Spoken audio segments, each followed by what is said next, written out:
I don't understand where that pause comes from. Anyway, thank you for tuning in. My name is Rob Bowen with Sharp College Football. I'm the econometrician, economechicken behind BetaRank, an advanced stat system for college football. We're going to run through 6 games today on the Saturday 6, each from an advanced stats perspective, looking what teams are good at, what they're not good at, where they might have advantages in these games. I try to keep it to 5 minutes a game. I have a timer. I usually stick to it, or I'm close to it. Whoa, as I gesticulate and hit the mic. I got to move pretty quick today. I got a lot on my plate this week, next week, coming into Christmas. a lot of business travel. Anyway, so we're going to run through the 6 games from an advanced stats perspective. All the stats you're going to see are at least controlling for opponent and field position, sometimes controlling for more. We'll run through expected win probabilities, expected point spreads, that kind of thing. Anyway, I'm excited. We've got a really good slate of games this week. Unfortunately, I don't get to do the rambling where I sort of talk about like the general highlight of like where college football is this week. But like I said, like I got to move. I got to crank this out and then get dinner ready for a kid.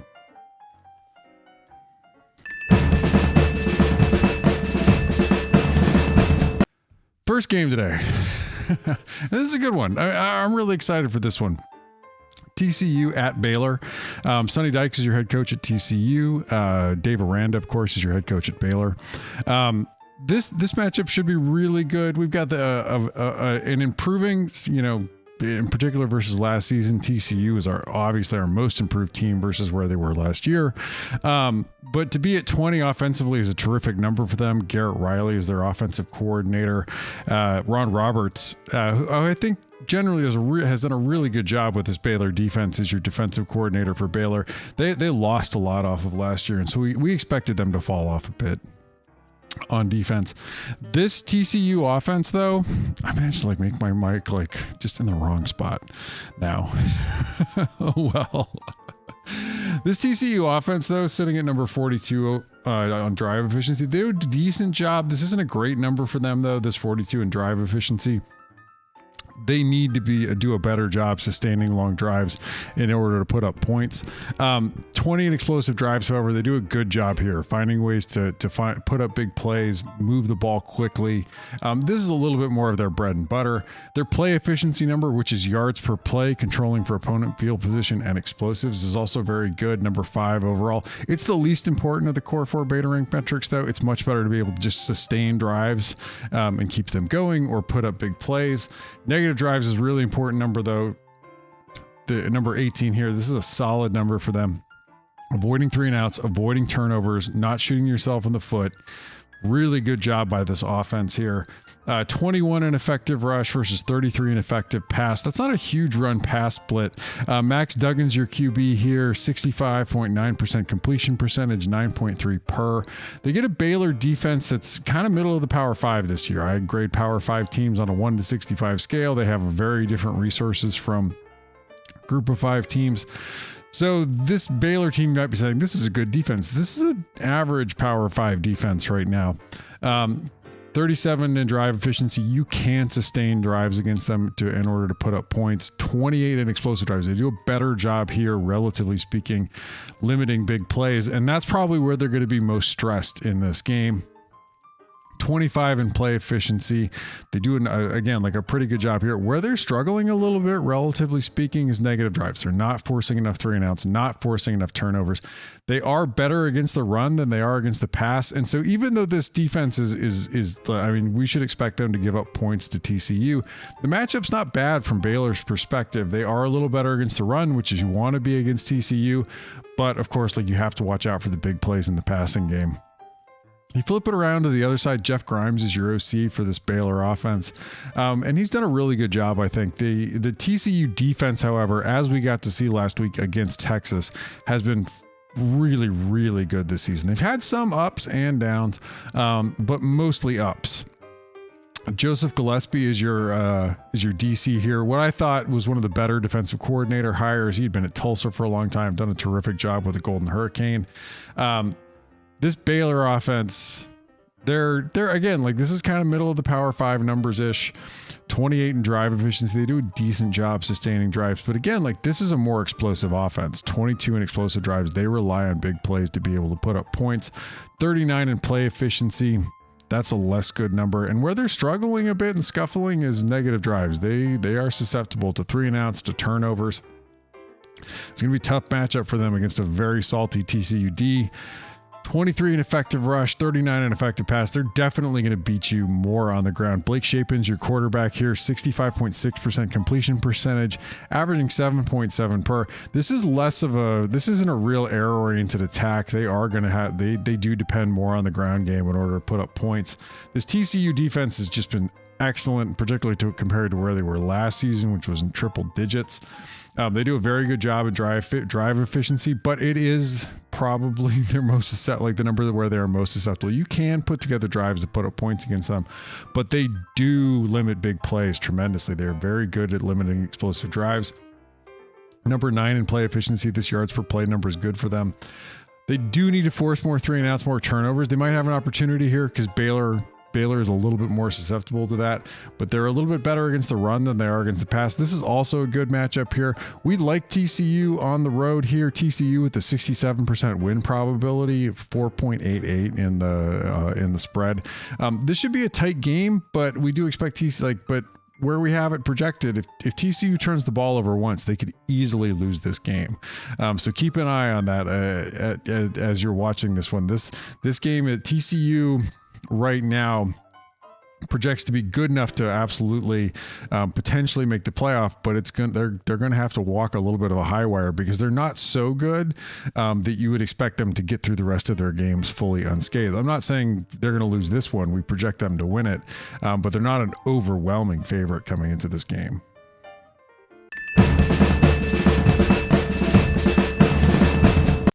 This one, of course, really should be a really fun game.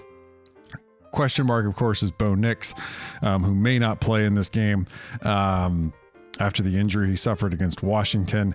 One of the Oregon wide receivers, Chris Hudson, was out saying, like, maybe Bo Nix won't play, so maybe he won't play. We're still going to expect him to play when we talk about through these numbers. This Utah team under Kyle Whittingham, Oregon's coached by Dan Lanning. This Utah offense under Andy Ludwig has been really good this season. They're not, this isn't where they were last season. They were a top 10 offense last season. They've definitely come back to earth a little bit. In particular, just less effective running the football than they were last year. Even though they're still a very good running team, they are less effective than they were. And that, I think, has really hurt them. They've had a couple of good weeks running the football against Arizona and Stanford, 2 teams with horrendous run defenses. And they're going to get an Oregon team that's actually a little better. So this matchup will be really interesting to see. They're decent at drive efficiency, but like their bread's buttered just like it was last season on explosive drives. Like they put up big plays in order to put up points. They're less good at sustaining drives with drive efficiency in order to put them up. Their play efficiency is still quite good at number 43. I mean, I should say it's not bad. But their negative drives, they avoid 3 and outs, avoid turnovers. This is a really effective, efficient offense. They've got number 19 in effective rush, 28 in effective pass. As we saw with Washington was a particularly dangerous matchup for Oregon last week because Washington throws the ball so well. Utah in particular, since Keithy has been injured, they're terrific tight end. It's left them. Vele has stepped up as a wide receiver, and I think that's been great for this Utah offense. But it's basically Vele and Kincaid. They get an Oregon defense coached by Lanning and Tosh Lapoy. That's really, really struggling. I mean, particularly for their talent level, this is an extremely bad defense. 76 overall, number 92 in drive efficiency. You can absolutely put together drives to put up points against this Oregon defense.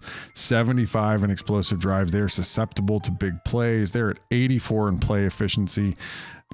52 in negative, not forcing enough 3 and outs, not forcing enough turnovers. That's their best number, so hang your hat on that, but that's still not a great number, in particular for how well Oregon has recruited. They just really, in the past couple of years, have really struggled since Andy Avalos went to be the head coach at Boise State. They've struggled to put together a solid, worthwhile defense on the field. 37 in effective rush. 107 in effective pass. This is a really big split and something to keep an eye on in this game, because Utah, I think, can absolutely throw it around. If need be, watch out for Utah hitting bend routes and, and stuff to the tight end in particular over the middle. But, if they try to run the ball a lot in this game, it's going to be a little bit of a tougher sled than it has been the last 2 weeks in particular. I expect Utah to be able to and have to, throw it and air it out a bit to hang. Offensively, Oregon's just been terrific this season. Kenny Dillingham is your offensive coordinator here. They are not terribly efficient. They're less efficient of an offense. They are hugely explosive. So 27 in drive efficiency. They struggle a little bit to be able to sustain drives to put up points, but they are one of the most explosive teams in the country. Number 3 overall in explosive drives. Number 6 in play efficiency overall. They do a good job here as well in their yards per play. Avoid 3 and outs, avoid turnovers. Number 7 in negative drives. Now, 10 in effective rush, 14 in effective pass. No big run pass split here. They do a really balanced offense overall. Again, like Bo Nix likely to play. We'll see. If it's not Nix, it's going to be Ty Thompson, the former 5-star recruit who hasn't played a lot, and it's hard to make a judgment on how much we've actually seen him. Bo Nix is completing 72.8% of his passes, 9.2 per. I don't know if I said Cam Rising's at 66.3% completion percentage, 8.2 per. This Utah defense is not a vintage Utah defense. They definitely can give up some points. 27 overall in beta rank. This is a middle of the road Power 5 defense. It's decent for the Pac-12. They do a really good job using the field to their advantage, finding ways to get off the field with drive efficiency, but they struggle. They can give up big plays. That'll be an interesting thing to keep an eye on this game.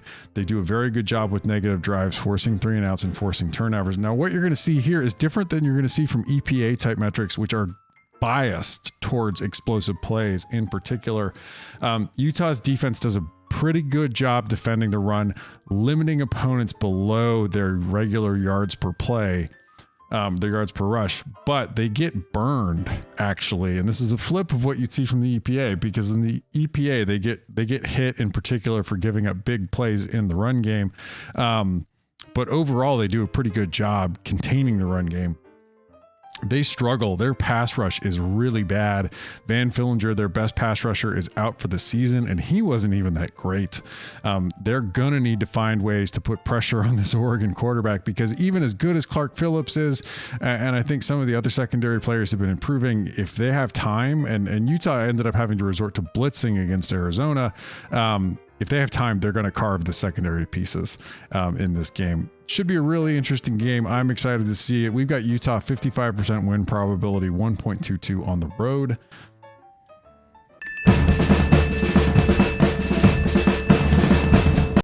Other game in the Pac-12.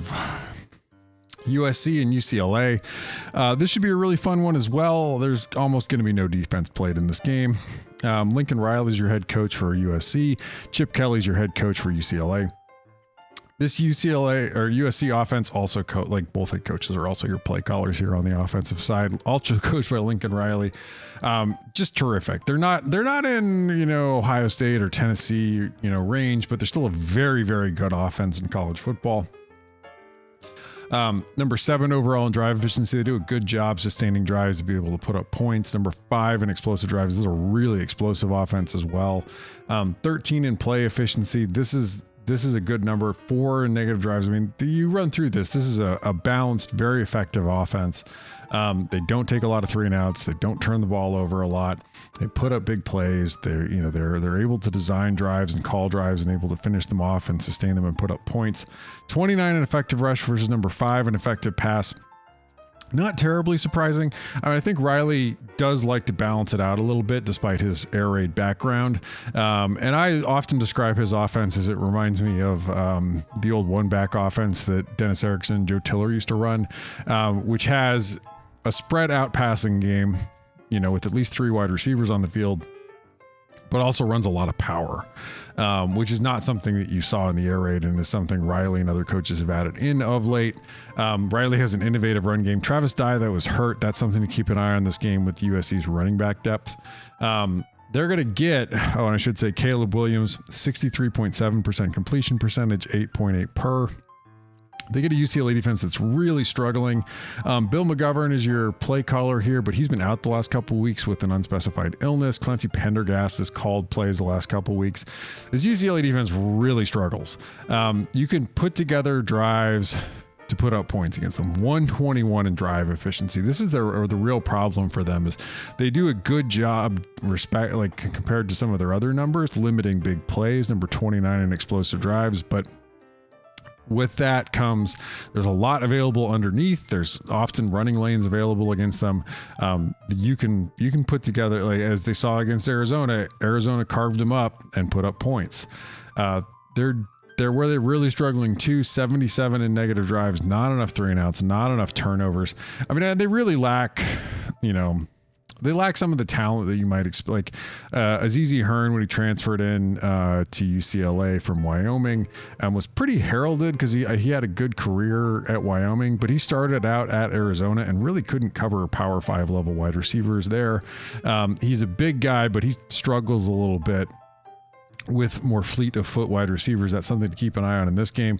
UCLA, a little better against the run than they are against the pass, not where you necessarily want to be facing Caleb Williams and co. Now, Jordan Addison and everyone should be back in this game for the wide receivers for USC, and that's something to keep an eye on. UCLA's offense, Chip Kelly's your play caller, number 7 overall in beta rank. This is a really good offense as well. And they're very balanced. Number 5 overall in drive efficiency. They do a really good job sustaining drives to put up points. They're also an explosive offense. Number 11 overall in explosive drives. They don't take many 3 and outs. They don't turn the ball over a ton. Number 10 in negative drives there. The thing with them is, their bread's buttered running the football, right? Like Zach Charbonnet should be healthy for this game. He put up it was like 7.5 or 8.5 yards a carry against a very, very bad Arizona run defense. The expectation should be in this game that they're going to be able to run the ball again. 27 in effective pass. DTR does a really good job. Dorian Thompson-Robinson, 71% completion percentage, 8.2 per. They don't have an overwhelming number of great wide receivers that they rely on, but they're going to carve you up in the run game, and then it's going to be the passing game will be available. 82 overall on defense for USC. It's not great. Alex Grinch is your DC here. They struggle with drive efficiency, finding ways to get off the field. They often have pretty good field position because their offense this goes for both of these teams. Their offenses put up points, but the defenses give up long drives for points. 85 in explosive drives. They do a decent job. No, they don't. This is terrible. I mean, the only number that's decent for them is their yards per play play efficiency, which is of course the least important of the 4. They have a decent run pass split. They're a little better against the pass than they are against the run. That could potentially hurt them in this game. This 84 in effective rush number, I think, could really hurt them. I do expect UCLA to be able to run the ball pretty effectively. We have this as a toss up. 50% win probability really is a pick 'em between the two teams.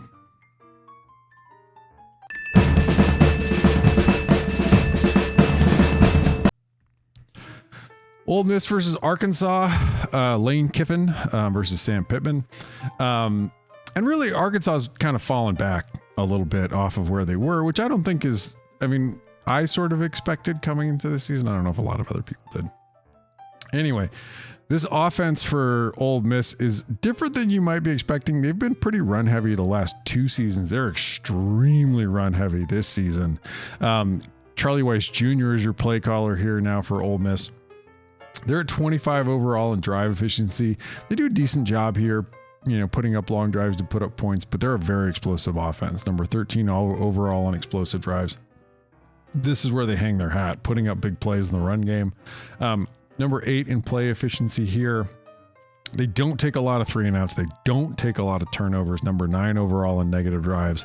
And huge run pass split here. Number 2 in effective rush. Number 52 in effective pass. This is a really impressive transition, I think, for them to be so run heavy and be so effective at it. Now, last season, of course, Jeff Lovey was their play caller, and they were running something like, the Baylor Art Briles version of the spread, which is a run heavy spread, really opens things up in order to run the football. Jackson Dart's your QB here. He's hitting 60.7% of his passes, 8.6 per. He's been decent. He's not asked to do a ton in this offense, frankly. Now, this defense for Arkansas is struggling. It's 58 overall in beta rank. Barry Odom is your play caller here. They're at number 55 overall in drive efficiency. You can put together long drives to put up points against them. 68 in explosive drives. That's a bit of a watch out here. They're not great at limiting big plays going up against an offense that lives off them. 66 in play efficiency, 66 in negative drives, not forcing enough 3-and-outs, not forcing enough turnovers. Now, the one thing to feel good about if you're an Arkansas fan here is the defense and effective rush. They are better against the run than they are against the pass. That's definitely what you want to be going up against this Ole Miss offense. But 93 in effective pass tells you that maybe they rely on Jackson Dart a little bit. And if that opens things up, then they'll be able to run the football anyway. You flip it around, and this Arkansas offense also runs a version of the Briles, and Kendall Briles is your play caller here. They also run a version of the Baylor Art Briles offense. And they struggle on like these offenses are like sort of like mirror images of each other.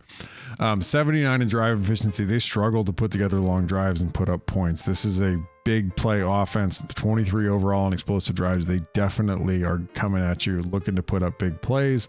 26 in play efficiency here. They do a decent job, like controlling for opponent field position and explosives, putting up their yards per play. They don't take a ton of 3-and-outs, but these are all numbers that, for Arkansas, really part of it is the defense really fell off of last season, but the offense isn't quite where they were last year either. And all of these in particular, you could talk about drive efficiency that's probably where they have the most headroom to improve is, being able to sustain drives better. But there's definitely room to improve even in explosive drives and being able to put up more big plays. 20 in effective rush versus 67 in effective pass. Again, this is a run heavy offense. You should expect to see a lot of runs from them coming at you. KJ Jefferson's your QB here, 66.7% completion percentage, 8.9 per. They get an Ole Miss defense that kind of stinks. Maurice Crum is your defensive coordinator here. I don't think DJ Durkin is a really good defensive coordinator. He's okay at Texas A&M. A&M's problem is much more on the offensive side of the football comparatively, but if you ever want to win a national championship, DJ Durkin's not calling plays for your defense. Anyway, Maurice Crum inherited a defense that was decent, and they've fallen off, unfortunately. 60 overall in beta rank. This is a bad Power 5 defense. So Arkansas should absolutely be able to put up points in this game and be able to make a game of it. 73 in drive efficiency. You can sustain drives against them, but 56 in explosive drives. They absolutely give up big plays here. You can see this. They ended up making that Texas A&M game kind of close, and A&M has no offense to speak of whatsoever. 70 in negative drives. Too many, not forcing enough 3-and-outs, not forcing enough turnovers. They don't have a really big run pass split here. I expect Arkansas to be able to run the ball pretty well, be able to keep it close. We've got Ole Miss, 70% win probability, 5.66 on the road. This should be a really good game. I'm excited for this one. Just keep an eye, you're going to get to see two versions of the Briles lineup, spread them out, run the football offense, going against some pretty bad defenses here. That should equal a lot of points.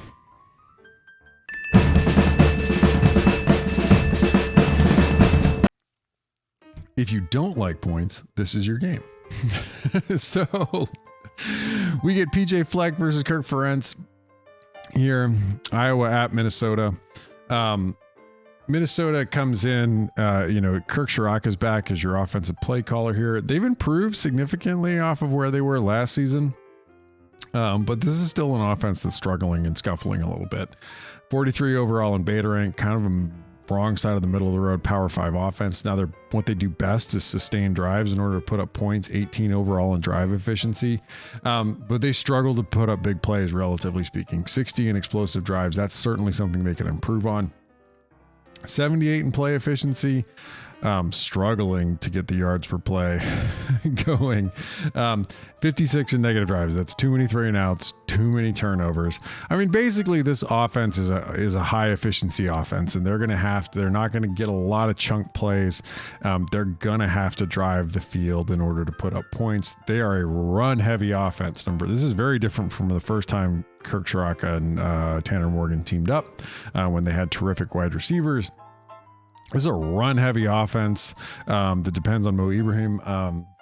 And they don't throw the ball terribly well. Number 94 in effective pass. You know what you're going to get here. This Iowa defense is phenomenal. Phil Parker, has had the rebound. I expected them to be back in the top 10. They have definitely gotten back up there this season. They finished last season a little off defensively, off of where they normally are. They had a rebound year this year. They're where they're a little susceptible is they can give up some drives that, turn into points, but they do an excellent job limiting big plays. Number 3 overall in explosive drives, 1 in play efficiency, controlling, they do a really good job not giving up yards per play, and negative drives, forcing a lot of 3-and-outs, a lot of turnovers where they hang their hat. It's going to be interesting to get to watch a very good run defense against a pretty good rushing attack for this Minnesota team. Minnesota, also hangs their hat a little bit on the offensive line. But Minnesota doesn't traditionally try to, at least this season, try to throw the ball around. That's good. Iowa's excellent at defending the pass. So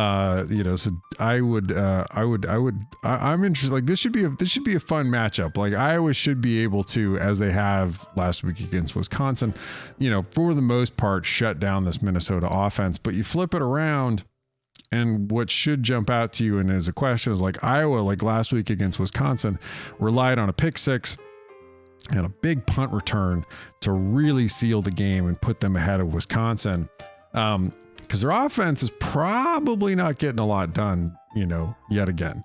82 overall for the Brian Ferentz coached. I mean, this has become just the shining example of like dumb nepotism in college football coaching. No one else would employ Brian Ferentz to be their offensive coordinator at a Power 5 school except his dad. Number 48 in drive efficiency. Comparatively, this is their best number. When they do put up points, it's often after sustaining a drive. But they are not an explosive offense. 96 in explosive drives here. 89 in play efficiency. 101 in negative drives. Too many 3-and-outs. Too many turnovers. They definitely run the ball better than they throw it. 56 in effective rush versus 96 in effective pass. I forgot to tell you that Tanner Morgan's completing 67.3% of his passes, 8.7 per. Spencer Petras, 56.2% completion percentage, which is almost unheard of in modern college football to be below 60%, and 6.0 per. They get a pretty good Minnesota defense under Joe Rossi.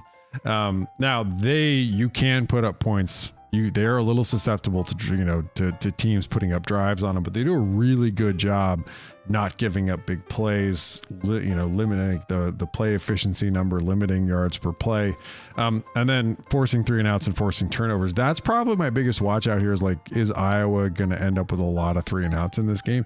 If so, Minnesota could eventually capitalize on good field position in this one. 25 in effective rush for Minnesota, 24 in effective pass. No really big split here. Iowa, yet again, might be relying on some special teams magic and some help in order to finish off the Gophers. But this should be a really good game. Should be a tight game. Not likely to have a lot of points on the scoreboard. However, we've got it as Minnesota 58% win probability, 2.67 at home.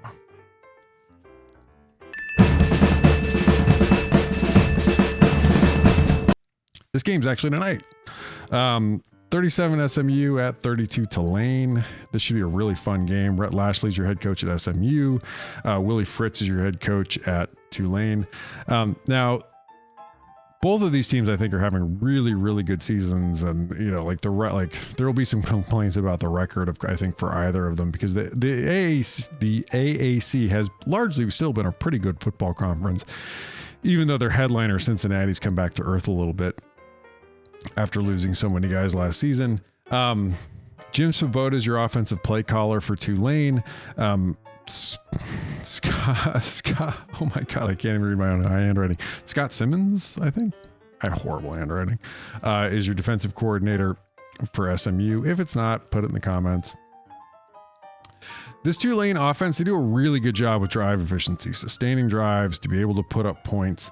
But they're not a terribly explosive offense. Number 75 overall here. They're definitely not going to sneak up on you with big plays. What you have to watch out for them, and they often get good field position from their defense, is if they do that, they're going to be able to turn short field into points pretty well, even if they're not getting a lot of help from big plays. 37 in negative drives. They do a decent job comparatively. And these are group of 5 teams, so we don't grade them on the 1 to 65 scale. Being at 42 overall is a really good group of 5 offense. Number 37 in negative drives, 36 in effective rush, 44 in effective pass. No really big run pass split for Tulane here. Michael Pratt's your quarterback here, 65.5% completion percentage, 8.3 per.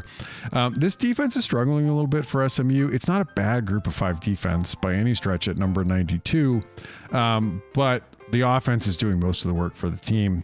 107 in drive efficiency. You can absolutely sustain drives to put up points against them. 80 in explosive drives. I mean, they struggle a little bit comparatively to be able to contain big plays. The one real watch out here is like if Tulane ends up with short field, like they're probably going to be able to finish that off and put it into points against SMU.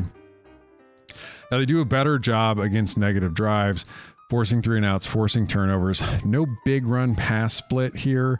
And I'm interested to like Tulane largely should be able to put up points in this game, but you flip it around and this is a really good matchup. This is a very, very good SMU offense against a very good group of 5 defense in Tulane.